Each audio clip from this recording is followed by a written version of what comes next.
Hello, everyone, and welcome to Black Chucks and Convos with the Inclusion Lady. Thank you, first of all, for visiting, liking, and subscribing to my channel. And please feel free to share this with anyone you think that it will support. As I stated, I am the Inclusion Lady. My name is Crystal. And I am an inclusion marketing and diversity, equity, and inclusion strategist. Um, what that means, if you don't know what diversity, equity, and inclusion is, it focuses on like balancing and expanding our perspectives, primarily in a society that is built and conditioned to see through a narrow lens, if you will. And this topic would be relative to systemic oppression, right? What I do as an inclusion marketing strategist is I support companies in making sure that their employees feel like they belong and that they can thrive in this environment. Okay. Not only am I in the DEI, which is an acronym for diversity, equity, and inclusion, in the inclusion marketing space, I also have background in the beauty world and with the leadership. And I really love to focus on people following their goals and achieving their dreams and making sure that they are calling their own shots. Black Chucks and Convos is a space where I wanted to just have conversation with real people who are willing to share their stories, also empower people to get up and do something. You know, sometimes we need the extra kick or the extra motivation. Maybe sometimes we just need that one buzzword that's going to inspire us to action. And I am all about that. So self-leadership, it can be more so about you controlling your own thought processes and business ownership or whatever that looks like for you, right? So let's get started. I have my first guest. So pardon me if I feel a little nervous and I'm all over the place, but I still feel at home with my first guest. And I'm just going to let you know a little bit about him. First of all, his name is Gary Montalvo. He is a leadership coach, a business consultant, and a speaker, also a podcast host of The Ownership Game, which I've had the pleasure of being a guest on his show as well. Please check it out. Gary has been a powerhouse behind business strategies and leadership programs for value-based solopreneurs, startups, organizations, and corporations for 2 decades. Recently, he's worked with Lime Life by Alcone as the Chief Growth Officer, where he's worked on the sales and recruitment strategies for the company, and he's done that globally. He is known for his passionate and compassionate manner. I will attest to that. And he also delivers contagious, feel-good energy to audiences while providing practical and actionable follow-through. Through his speaking events, tailored workshops, and personalized one-on-one training sessions, Gary supports people in bridging the gap between where they are now and where they want to be by unlocking their most genuine potential. The result is always an interactive, energetic, and highly entertaining training that will kick your attendees' butts and propel them to create the impact that they envision. So I attest to all of this. I want everyone to welcome my guest, Gary. Yay! Yay. Audience claps, insert. Hi, Gary. How are you today? I'm good, sis. Thank you so much for having me on your show and having me here to kick things off. I cannot tell you what an honor and privilege it is for me to be here. Oh man, I mean, the honor and privilege is mutual trust. And I loved reading your bio because it's like so much of that I can literally attest to and give testimony to. You are so amazing. Like, so I just could not wait to, oh, let me just dive into Gary because Gary's always the one who's like, either coaching me and guiding me from point A to point B, but now I get to dive into Gary's life and kind of just find out like how did he get here, and how what are you doing now? How can you support other people? I know that you've been through a journey yourself in terms of leadership, and I know you most for leadership, Mhm. right? And supporting people with their goals, but I also know you as someone who can support, again, solopreneurs, like firsthand. So if you don't mind, I am going to ask just a few questions. Um, that is intended for you to just share. I'm just really curious about your background. I'm not going to dig too deep. I don't, I'm not trying to get the And tea. dig as deep as you want, girl. Get in there. Fair enough. All right. So, first of all, where are you from? Where were you born? Yeah. Are we gonna just stare at my face the whole time? Are we?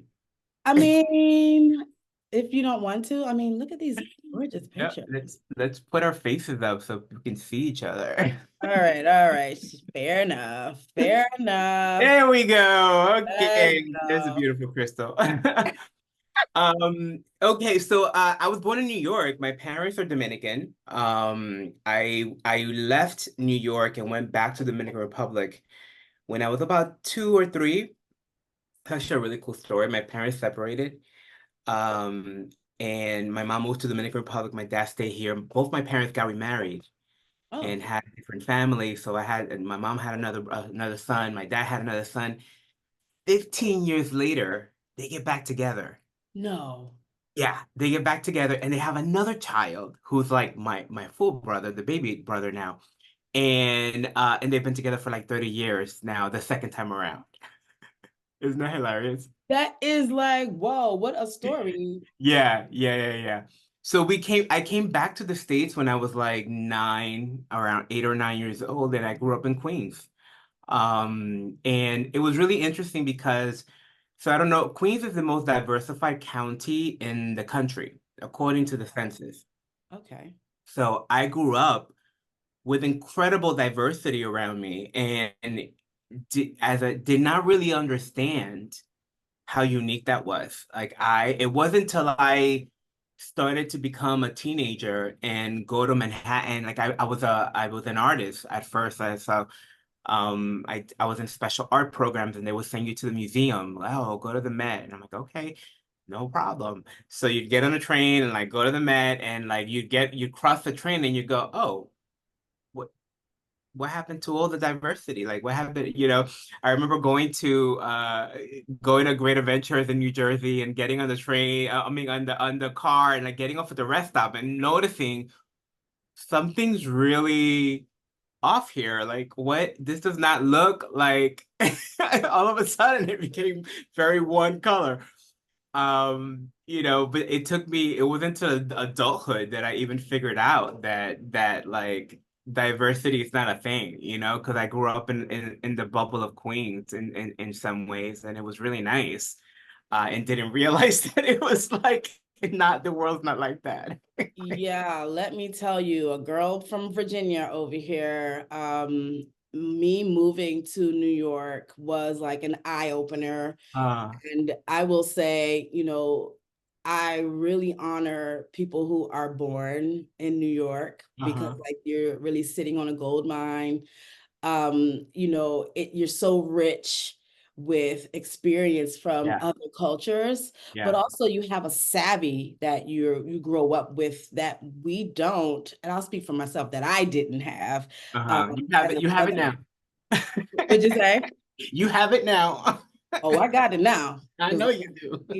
because New York will spit you out if you don't get in where you fit in. Yeah, But it was definitely coming into a world that I had to get acclimated to.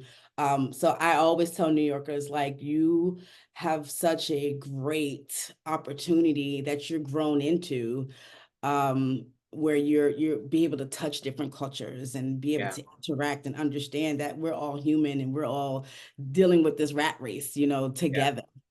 yeah, So I love it. I love yeah. that so much. And Right. there's still work to do. Well, there is still work to do for sure. But I Hmm. would also say, being a native to New York, you kind of develop some intrinsic leadership skills. So I'm not sure if you had to do this, but like you mentioned, being on the train, did you have to take the train to school? Like, how did you get to school? Yeah, so not for high school. I had to take a bus because I went to a specialized art school. So I didn't go to my local high school. I went to like one that you needed to. So in high school, I had to take a bus or walk the long walk. College was when I first really was taking the train every day. I went to School of Visual Arts in Manhattan. So my first career was a art director, I was graphic designer. My first job out of college, I was an art director at Sony Music, art directing photo shoots and creating, designing cover art for Mm. CD packages back when that was a thing. Yes. Um, and yes, but the first, 18 through 21, I was carrying my art supplies and my portfolio and my stuff in the train every day. And I lived in what you call a two-fare zone. What's that? So a two-fare zone, this was before they changed the MTA system. You had to take a bus, pay a fare, and then get on the train and then pay another fare. Oh, So years after they switched it so that you could transfer from the bus to the train within a few 2 hours or something. But back then you had to pay two fares. You had to pay the bus to get you to the train station, and then you had to get the train or walk it. But I did that every day for college. wow. Yeah. Okay. All right. And I mentioned that because I used to just see kids just walking to the train, and these kids Yeah. look like what they're maybe 7 years old, 8, 9, 10. They're just Veterans already. children getting on a train by Yeah. themselves to to get to school. And that's something that's not that Yeah. it's not common to where I'm from. Like, there's going to be a parent that's going to accompany Yeah, you. yeah, yeah. New York is wild like that. You just, you grow up wildly independent. Yeah, it's interesting and I love it. I just love it. Okay, so all right, you have some independent skills and you're into graphic designing, and when did you kind of transition out of that? You know what? I'm not even going to ask that question. I'm going to ask, when did leadership skills start to arise in you? Like the relationship that you had with being a leader yourself. Yeah, yeah, yeah. So first, what came about was not my leadership skills, it was the lack thereof. Hmm. You know, so I graduated from one of the top art schools in the country. Yes. Right away, I got a job at Sony Music as an art director. I was 22 years old, What? art directing and in a major record label, which sounds great, but I was 22 years old. Yeah. Like, and school prepared me for how to make things pretty, Okay. but it did not prepare me for how and you've been at photo shoots, you know how it can be. Yes. Like you have the artist, you have their manager, you have the record label, you have A&R, you have the marketing team, you have the stylist, you have everybody's entourage, you have them hair, you have makeup, you have photographer and their team, and I had to figure out how to make all these people play nice together and coordinate. And I was wildly unprepared, wildly unprepared. And then the other thing that it's very appropriate for the topic that I think I didn't realize it at the time, Okay. but I think part of what I was dealing with was that I was very much an other in the room. I Mm. was one of the few people of color in the room. I Hmm. was one of the few people, if any, often looking back, I realize I can see it now, but at the time, I didn't really realize that that was playing a role in also my power being taken out of the room, or me feeling less than, or me feeling inadequate, different in some way, right? Mm. Um, so that, all that dynamic was playing, and I did an okay job, but it didn't feel empowering, right? Like I think I was getting the job done, but it felt stressful, right? It felt like I was struggling. It felt um I felt insecure the whole time. I'm gonna say that. And I don't think that people in my life would recognize me as an insecure person, but I would say that in this moment, I felt insecure. So I did that for 4 years, and I started, and there was an impact. Like I started to see other people get more opportunities, I started to see, like, I'm like, what's going on here? Um, and some of the people did not look like me, let's just say that, and they're getting more opportunities. I'm like, okay. Yeah. Um, Okay. so so and listen, I also want to say that when you're in a creative environment, traditionally the more liberal, the more embracing, the more accepting and all that. And I think on top of that too, I was also dealing with just coming out as a gay man and owning that, right? So owning all of that of me. I wasn't one of these people that, well, back then you didn't come out when you were like 10 or 15, like kids could do Right. now. Like, when I see them, I'm like, yo, more power to you. I don't know how you're doing that, but if you know who you are already at that age, yes. Right. But back then, that's you kind of held on to it as long as you could until you couldn't anymore. You're like, all right, I can't do this anymore. And then it just kind of burst. So I was also dealing with that, right? Yeah. So at one point I kind of was like, you know what? I can't. It's too much. It's too much. Okay. So I left and I said, I'm gonna go to a smaller company. This is Okay. too big. This is too much. This is too overwhelming. So I'm going to go to a smaller company. That'll be safer. I'll feel more in control. I'll feel, I'll be a bigger fish in a smaller pond. So I went to this other agency that did theater advertising for Broadway shows. Okay. Another really fun job. It was actually my dream job. I've always wanted to work there because I walked around New York City. This was when they used to plaster the streets with like, do you remember the Rent campaign? Who read? Yes. Rent RED. when it came Yeah. out, and it was like, wow, like who the hell designed that thing? And so I was Yeah. like, I want to work there. And I had the blessing to work there as well. And so I worked on Broadway shows and off-Broadway shows for years. And I got to, like, go to all these shows and watch my stuff plastered all over Manhattan. And, I had this moment where I was like behind a bus and I was like, Mom, you see that poster behind that bus?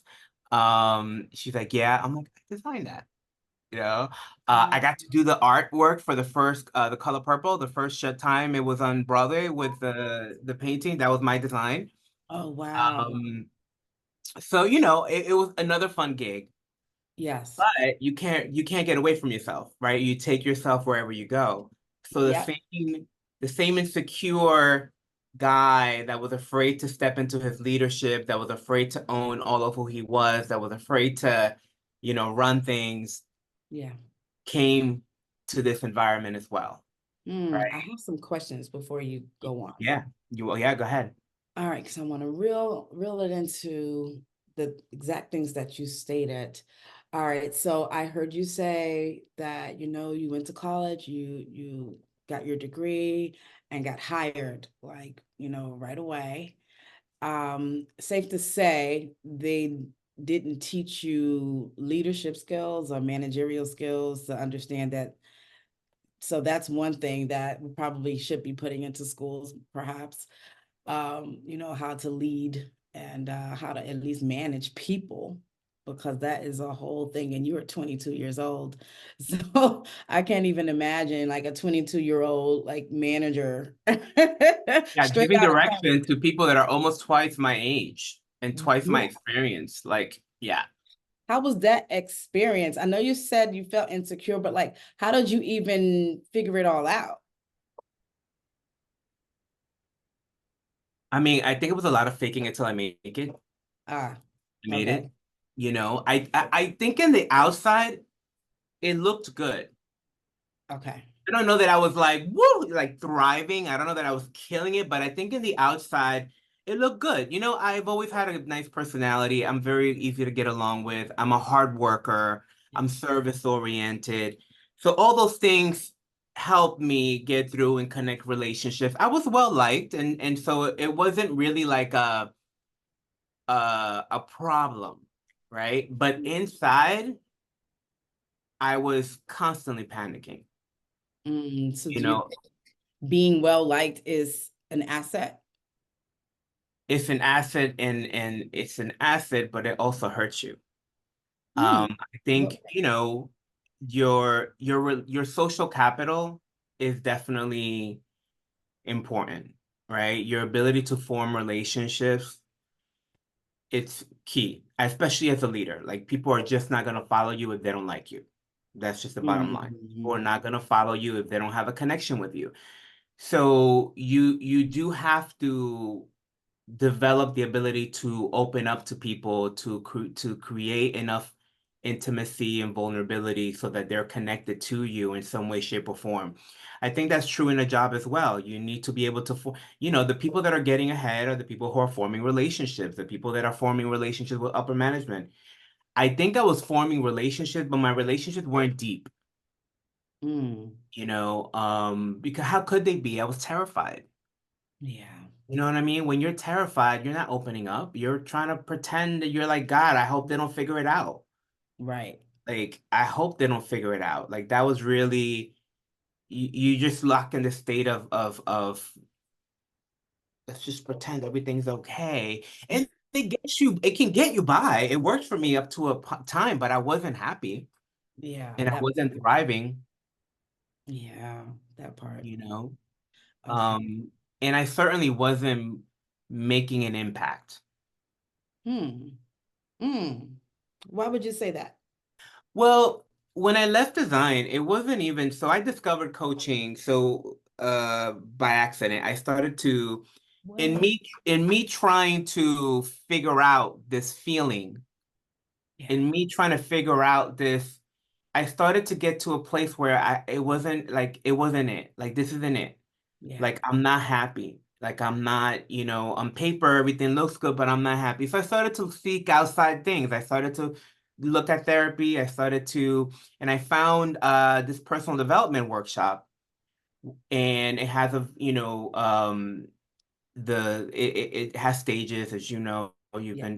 That's where we met, Yeah. and the last stage has a real focus on leadership. Hmm. And when you finish the program, you have the ability to go back and just kind of be a coach and contribute to other. And it's just something that people do because, wow, somebody did it for me. Like somebody coached me for 3 months because they care. And you get a lot out of it. You get so Yeah. much personal development out of it, but you do it really because you're like, wow, somebody did this for me. Let me do it for somebody else. That's right. Me doing that lit a fire under me like I've never been lit before, right? Like that I could make an impact in the life of somebody else. That Mm. was something that I never even considered before, I think. Yep. And so when I say I wasn't making an impact, I started to transition out of coaching, excuse me, out of design and into coaching. And really, the thing that did it for me was that as a designer, I never figured out how to make a difference, how to make an impact. I'm not saying that it's not possible. There's people out there that I'm sure are doing it, but I never figured out how to do it. Yes. Because I wasn't owning my power fully back then. I couldn't be in the conversations at that level. Yes. You know, I couldn't be in the conversations of like how do we, you know, for example, I wouldn't have been able to be in a conversation leading the company through any diversity and inclusion, you know, initiatives. Like I just wasn't even that I could make that type of impact wasn't even something that I had really owned about myself. And that didn't really come through coaching. Mm. Um, and it came really one of the fascinating things about when you're coaching in this program, and I'm sure you'll relate to this. Hmm. So, you know, when I started stepping into leadership, they actually had a nickname for me. It was like I was a cowardly lion Wow. Okay. because I always knew the thing to do, but Mm. I was always afraid to do it. I was Mm. always afraid to do it because I didn't want to, going back to what you said before, I didn't want to risk not being liked. Ah. What Ooh. that defense mechanism served me really well. It got me through childhood, it got me through bullying, it got me through the first couple of years of my career. And now, as a leader, you have to shed that. You have to break that as a coach. You have to be willing to say the things that need to be said in order for the breakthrough to happen. I mean, you know this, right? Like your whole thing now is saying the things that need to be said, and Right. and if you're unwilling to, now I don't mean like making this a personality. There's people out there that just make it like their thing to stir the pot and say, and then they're like, I don't care what people. I'm not talking about that. That's a whole other pendulum swim on the other way. But if you're any kind of leader, if you're out to change something, Yeah. you have to be willing to get uncomfortable. You have to be willing to say the things that no one's willing to say. And you have to be willing to risk the relationship. And that's something that I really had to learn. Mm. Um, Mm. because to the point that now I'm known for it. Like now Yeah. I'm known for hitting people over the head with a 2x4. And then at the end of that, they're like, thank you. Right. Right? Because I took the superpower of getting, my superpower of being charming and being liked, I Yeah. mixed it with my commitment to make an impact. So now I hit you over the head with a 2x4 and I throw a little wink in there and you get the chance of love. And now you go, okay, okay, fine. You take, it helps the medicine go down. Oh, It helps I the like medicine that. go down. Yeah. So Yeah. I still use the charm aspect, but now the difference is I know how to turn it on and off. Because I was going to ask you that, that willingness. Okay, so just being liked, Yeah. as a subject, right? And like you said, I asked, was it an asset? But we also said that it also can be a liability, Yeah. So like how do you balance that? But I think you just did a great job of explaining how you can have, you know, still have the wanting to be liked because people will not follow you if they don't like you. Yeah. But you still also have to, in the name of what you're standing for, be able to risk that all. Yeah. You Yeah. can't, it cannot run the show, Okay. right? You can use that gift, but it cannot run the show. It cannot control you because the moment that it does, Mm. I mean, and this shows up in all aspects of life. You're at a job and something happens and you don't say anything because you don't want to stir the pot. You don't want Right. to be labeled blah. You don't want to be the angry black woman. You don't want to be, the troublemaker.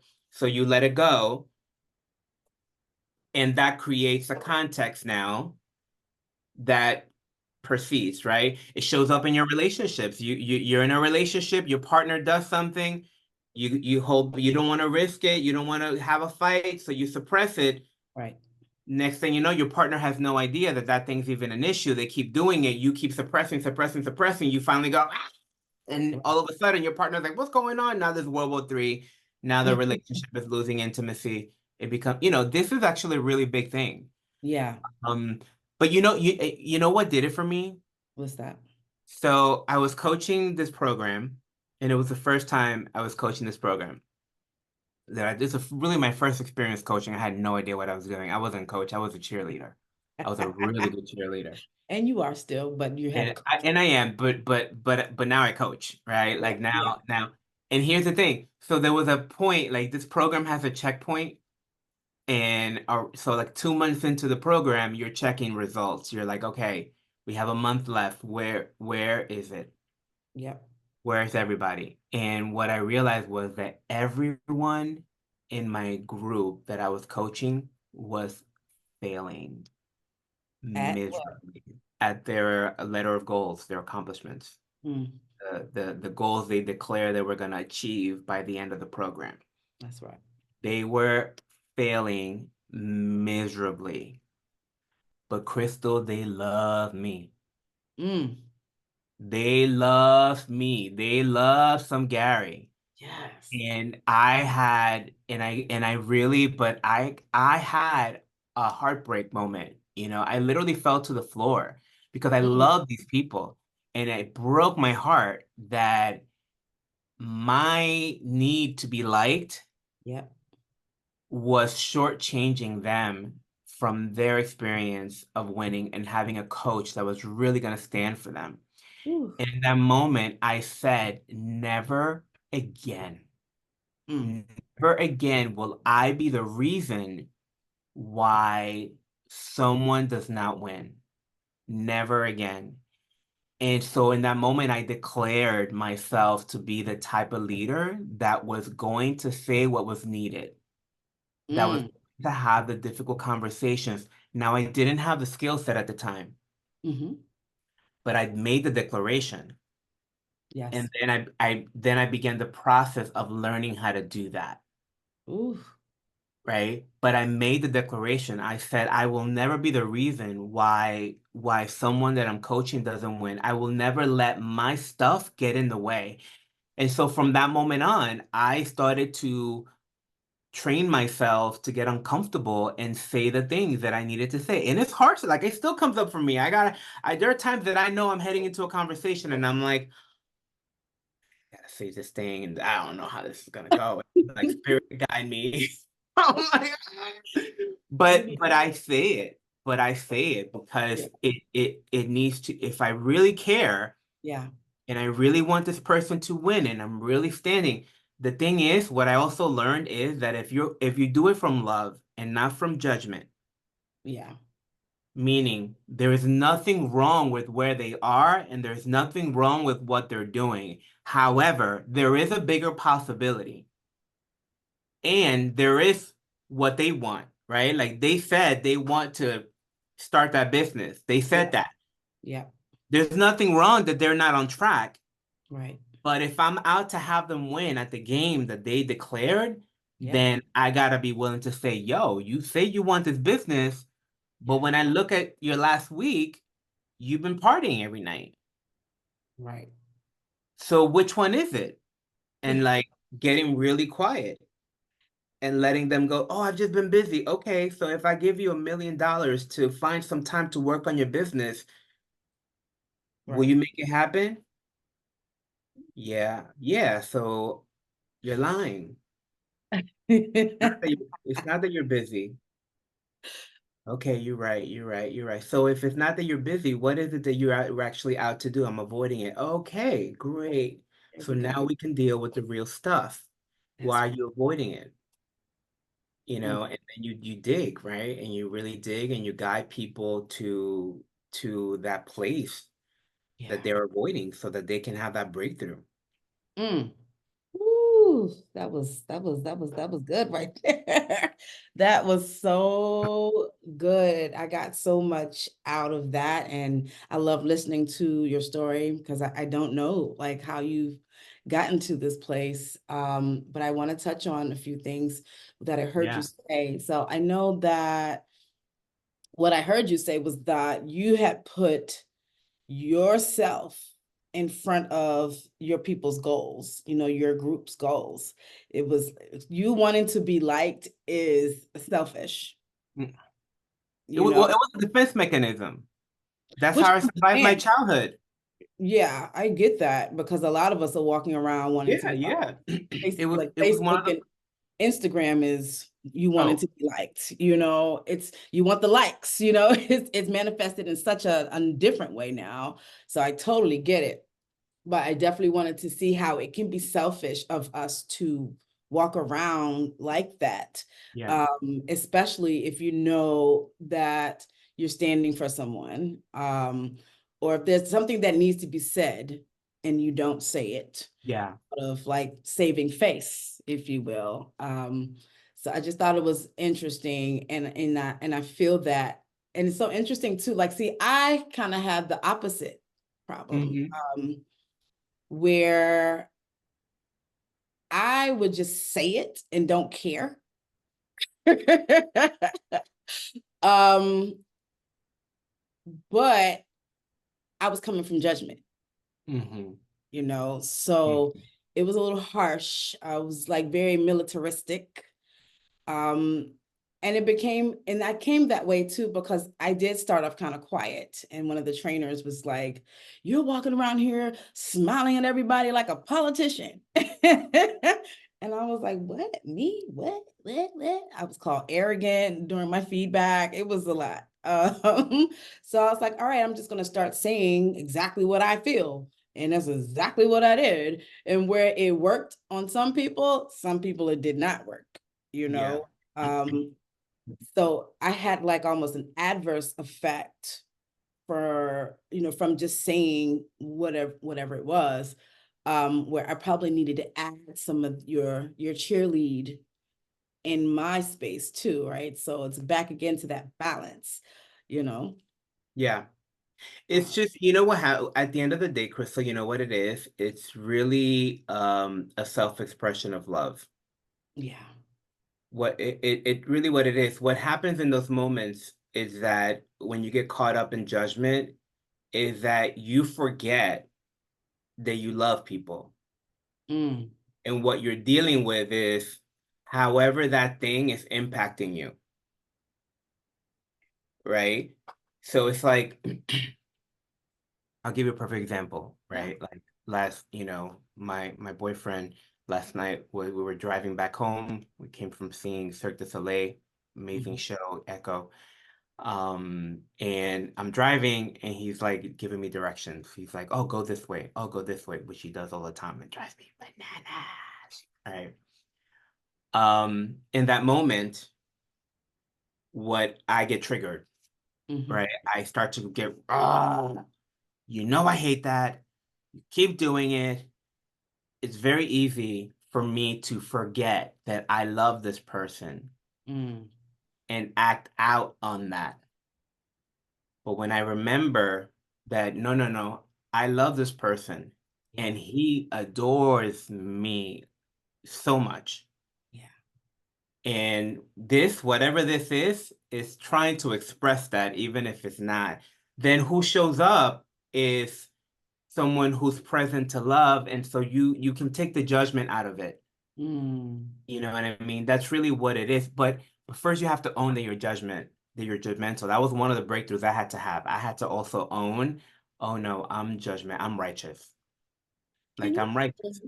can you explain that for the people? Like, Yeah. some people don't understand what being judgmental looks like. Yeah. First of all, I think it's important to acknowledge that everybody is judgmental because your brain is a judgment machine. The way that your brain is designed is, it records everything and then it compares everything that's happening to some experience in the past. So it's constantly judging. Yeah. So you got to just own that your brain is a judging machine, right? Okay. Mhm. Now, so what we mean when we're talking about judgmental is when you are making someone else wrong Mm, for what is so, meaning for what's happening, for what happened. We all have opinions. So your opinion is that should not have happened. And the follow-up to that is something's wrong with you for handling it that way, mhm, right? So you shouldn't have done that and you're stupid, right? You shouldn't have done that and it's your fault for letting that happen. Some kind of version that way.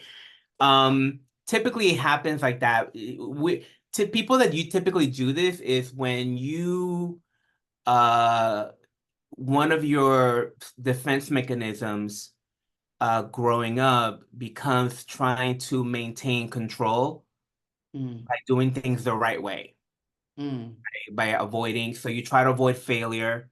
You try to avoid looking bad. That was mine. Like I tried to avoid looking bad really at all costs. So, when situations come up that so I became really good at getting stuff done, and I became really good at maintaining sort of control of the situation. I became really good at controlling my image, Yes. right? Because I didn't want to look bad.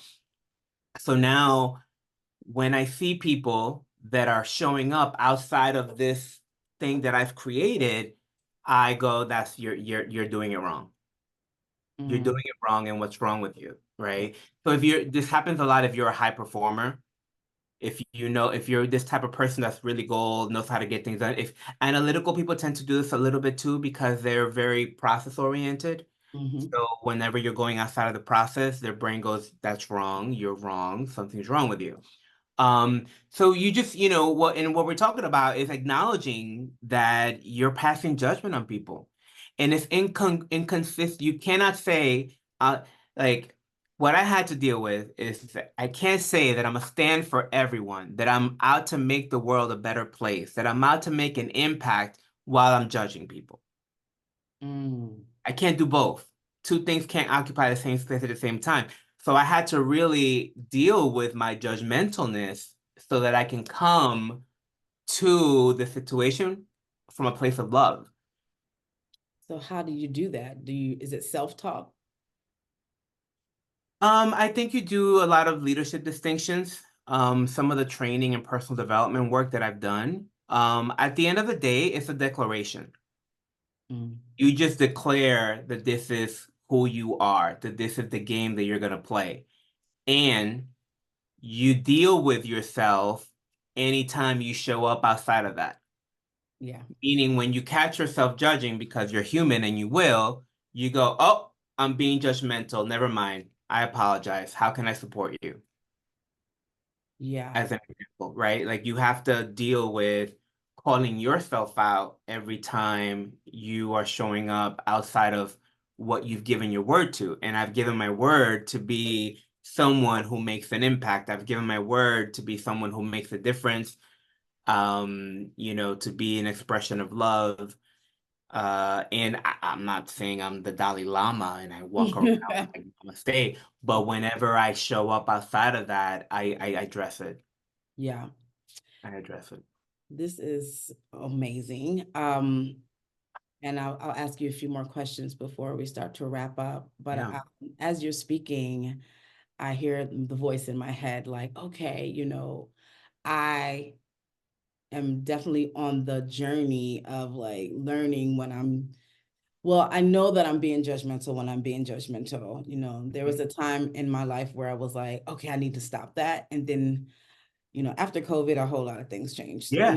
So Yeah. now I just started being just so judgmental. And it doesn't help because I do notice that when I'm judging others, I'm judging myself, right? So there's Hmm. like this judgment jail, I call it, inside of my brain every time I judge someone, and it stops me in my own tracks. It definitely cuts off my compassion for people. And Yes. anytime I do that, there's no love there. Yeah. So I have a hard time with dealing with, I'm trying to find a politically correct word that won't get flagged on YouTube. Um, People who are racist, Hmm. who are Hmm. blatantly racist, Hmm. um, will haul off and call you the N-word in your face, Hmm. social Hmm. media, racist online. Um, And where I do believe that is wrong, I struggle with trying to remove the judgment, especially when I'm in response to something that they've said.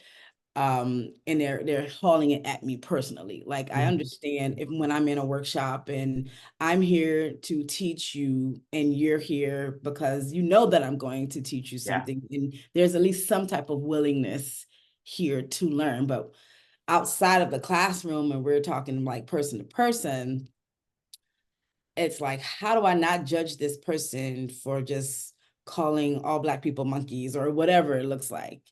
So like, do you have any advice for your sister on that one? Yeah. I mean, the first thing I just want to say is like we're human Yeah. and it's really difficult, you know. So the at the end of the day, what I try to do is bring distinction, like leadership distinctions, to the situation. And none of that is to get them off the hook for anything. Mm, But for example, I know that the distinction responsibility hmm. teaches me that I am responsible for my thoughts, my feelings, my experience, my interpretations, all of it, Yes. right? I choose how I'm going to experience this moment. Now, what happens in these moments is that we're not choosing. Mm, These types of experiences hit a trauma point in yep. such a deep way that it requires something to bring distinction. Not that it's not possible, but it requires something. I said I'm not the Dalai Lama, you know what I mean? So I'm not trying to hear, but it is possible to get to a place of neutrality in such a way that, oh, it's like, because at the end of the day, it's not the word, it's how you're choosing it. I can go, Crystal, you're a purple elephant. Right. And you're like, okay, you're a purple elephant. You're the worst purple elephant I've ever seen. Now, to me, that means that's the biggest insult that I can give you. Mm. But to you, you're like, well, I don't know what to do, right? Like, you're right. So, so it's all interpretation.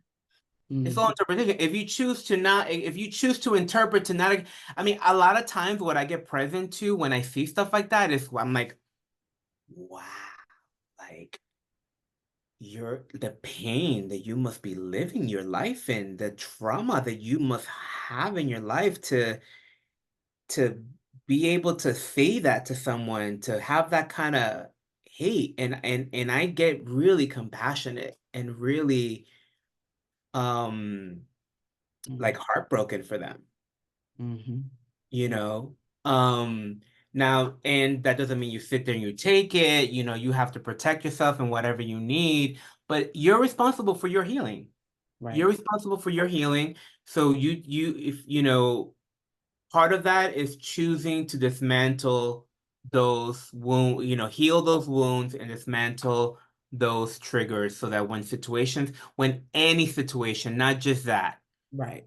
any situation comes at you, you have the ability to come to it neutrally and bring an authentic choice, not an automatic choice, not a reaction, but Right. like, how do I want to choose to respond in this moment?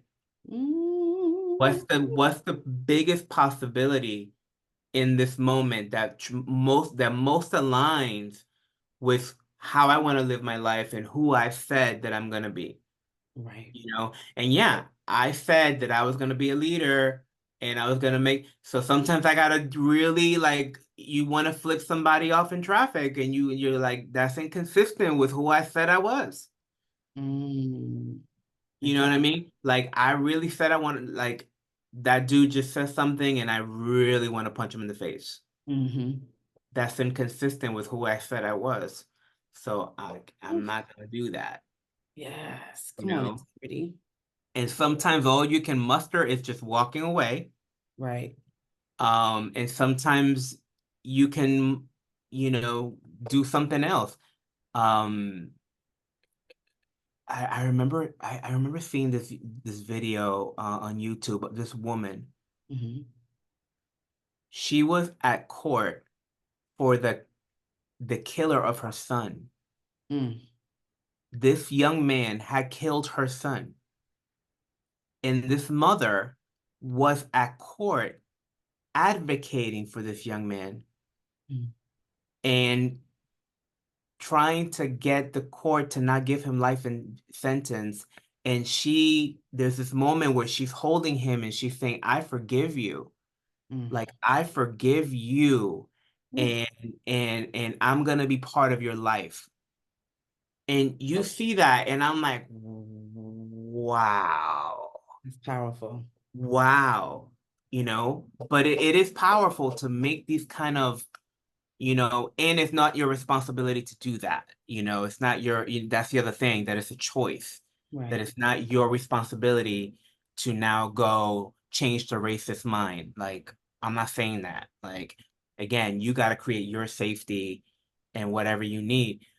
For some people, that is a calling. And if it is a calling, more power to you. Right. And there are things that you can do, and ways of being you can access, and leadership distinctions that you can do to train yourself to be that. But I don't want to sit here and go, that's the right way to handle that, because I'm not judgmental. Come back around. Bring that thing back around. Touche, touche, touche. But no, but that's what happens. And then a lot of people in my position then become like they act like they know something, and then they become judgmental about how other people are handling, which happens a lot when these situations happen. And when George Floyd happened, and you saw a lot of people that we know start to use these leadership distinctions against people, like, oh, we have to come from a place of love, and we have to come, and you're like, okay, but right now I'm hurting, and that's what I'm going to focus on right now. I'll try to come back to that later. Right, yeah, seriously. Like, and that's what you cannot be righteous about this stuff. You cannot start Mm, weaponizing these leadership distinctions against other people, and now try to tell other people that how they're handling their grief and their process is wrong. right. It's bullshit. It's Yeah, like, no, if you can't say you're not judging, but then judging me for how I'm processing my grief like that. No. yeah, yeah, yes, yes. Ooh, Uh, gotta come preach today. Okay. All right. So yes, I know we kind of got into a tangent, but it was a beautiful one that was necessary. All right. So knowing what you know now, I know you were in the coaching space. You've made your way, from yay high, into college, out of college, into working for Sony, and then you found another company, and then you found yourself in a leadership space through this development program. And I know that you have entered another space than where you are now. So like share with us like how, like not how, but like where are you now yeah. collecting all of that experience in you? Yeah. So I kept, I kept coaching, and I kept coaching just for fun Okay, because I yeah. loved it. And, I left my job and I became a freelancer, and it was really just to give me more freedom so that I can continue coaching. And at this point, I was just coaching as a volunteer, because I loved it. That company did end up offering me a part-time job, and I was like, "Oh, this is great! Like, this is like gonna allow me to still be around this that I love." And I became completely enamored, and we were in a space where there were hundreds of people coming through the door. So it's almost like, when you know how if you're trying to train as a makeup artist, you go work at a Mac counter because you're just doing faces every day, and so you learn. It was kind of the same concept, right? Like, we were coaching people all the time, all the time, all the time. So it just really allowed me to learn. And a colleague of mine at that time was like, I still was not considering this as a career. I just was having a fun. And someone there that was like said, "Hey, would you consider opening a business with me?" Oh, Oh. yes, I would. So I started my first coaching practice, Latitude Coaching. And I went through many iterations. I was like a life coach, and I was like, nah, that's too whiny. I don't really want to talk about like therapy and talk about feelings. I was like, okay, I'm an empowerment coach. And I was like, yeah. And I'm like, that's weird. Nobody knows what that is. And then I was like, oh, okay, I'm a leadership coach. And I started to really find my groove there, like really having people step into their personal leadership, that personal expression. And then what started to happen was I started to, going through the struggles of entrepreneurism. When you start a business, you start a business because you have a skill set, you have a passion about something. And Right. then when you start, you realize, I'm like, oh, there's a whole lot of stuff that I don't know. Like, I don't, And so I had to like go to work at figuring out how to be successful myself, right? Took me about 5 years to kind of figure it out and start to build some real traction. Mm. And then what started to happen is entrepreneurs started to come to me to ask me how I did it. Ah, look at that. And I was like, and I loved it. I love working with entrepreneurs. I love helping them in their business. I love working with them because, first of all, selfishly, I'm out to make the biggest impact possible. So it was like a way to duplicate myself because I Yes. know that entrepreneurs are like leaders, Yeah. It's like Yeah. most people talk about it, entrepreneurs are doing it. Like they're on the front lines. They're on the skinny branches of life, just trying to start their businesses. And they are typically out to make an impact in some way. Like they don't keep it for themselves. They take that Yeah. money and they reinvest it. They make a difference in their community. They make a difference in their family. Then there's a big ripple effect. So when I started to work with entrepreneurs, I was like, oh. So I became really passionate, and that's how I ended up being a business coach, And so I right now I call myself a leadership and business coach, because I really work with the intersection of both. I help Mhm. entrepreneurs with their strategy, and I help entrepreneurs with their systems in their business, making sure that they know how they're going to grow their business. But what happens is, as a result of you doing all that work, learning how to sell is like one of the most confronting things on the planet. Like learning how to sell, learning to deal with that rejection. So that's where the leadership aspect comes in the work that I do, training them in how to own all of themselves, training them in how to come in a sales conversation from a place of love, from a place of vision, so that that conversation flows authentically and it feels like they're speaking to a friend and not trying to be pushy or salesy. Right. So yeah, so one of my corporate clients ended up offering me a job. And again, I'm all about impact. And it was like, okay, would you be responsible for training and developing our 25,000 salespeople across the globe? I was like, yes, that sounds amazing. Wow. So I did that for 5 years, and then I came back to opening up my business. And so that's what I've been doing for the last 6 months, is getting reconnected, starting things up. I relaunched the podcast, The Ownership Game, as you mentioned. And I'm just out there getting to meet as many people as possible, and trying to make an impact in whatever way I can, and helping entrepreneurs grow their business and grow their mindset and grow their leadership so that they can make the impact that they want. My sweet spot is really working with heart-centered leaders, Mm, heart-centered entrepreneurs, people that really have a vision, people that businesses, it's not just about money, but really about, yes, they want to make money, but there's an impact that they want to make. Like those are the people that I really gel with. yeah. Because then it's just like, heart and heart meeting each other, and then um and I think because I come from a creative background, Hmm. but because I had these responsibility, like these jobs that were really responsible, I had to be structured in my creativity. So I really help people that are like heart-centered and creative driven, like get that structure get those systems in place. Um, Oof. if you don't do that, then your business ends up running you, Yeah. right? And instead of the other way around. Yeah, so if you're an entrepreneur and you're trying to grow your business or scale, hit me up. My website is GaryMontalvo.com. The podcast, you can find it at theownershipgame.com. Yes. And if you just want to say hi, please do.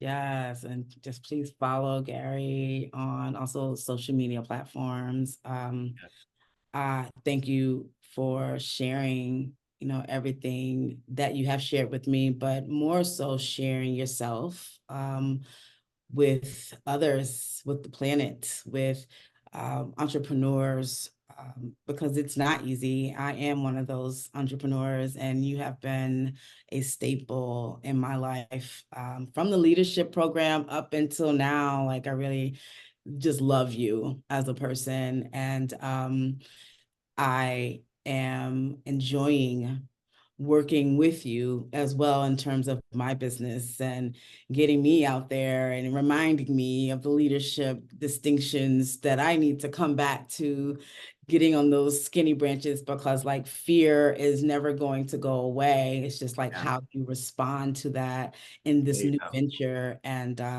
owning a business, it's not all rainbows and gumdrops, but having the right support system. Mhm. I would say like a Gary in your life can make it easier. It's like you're being you're walking with a hand, Yeah, you're holding hands with someone on this journey. And I think it's very important for people to not do this by themselves at yeah, all. So yeah, I think you're doing a wonderful job. You've yeah, always been great. You've always been great, and especially in those realms of leadership and business, and everything that you've been through was on purpose so that you can give back and support other people through it. That's the beauty of experience, yeah, right? And the last thing yeah, I say is that I heard one of my friends, said that he believes whatever, like when you have a heart-centered business, it is God's gift, and it's the gift you're giving back to the planet. And that's your mark and your legacy, and it's a gift from God. And I said, you know what? I really see that. I really see yeah, that. So, oh, yeah. I love that. kudos, kudos to Thank you. you, sister. I really appreciate that.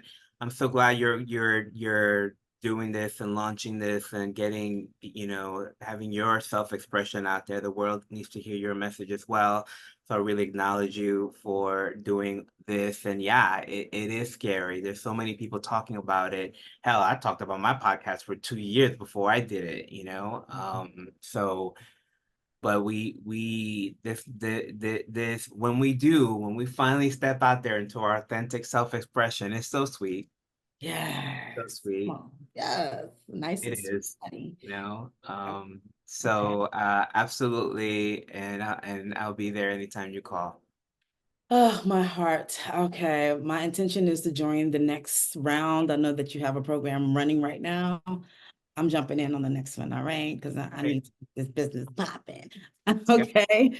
Again, thank you, Gary, and thank everybody for being here and listening to these gems out of Gary Montalvo's mouth. And we look forward to seeing, more from Gary. So please follow him and don't forget to like, subscribe, and share my channel as well. Okay. Peace, love, and light to you. Have a wonderful one.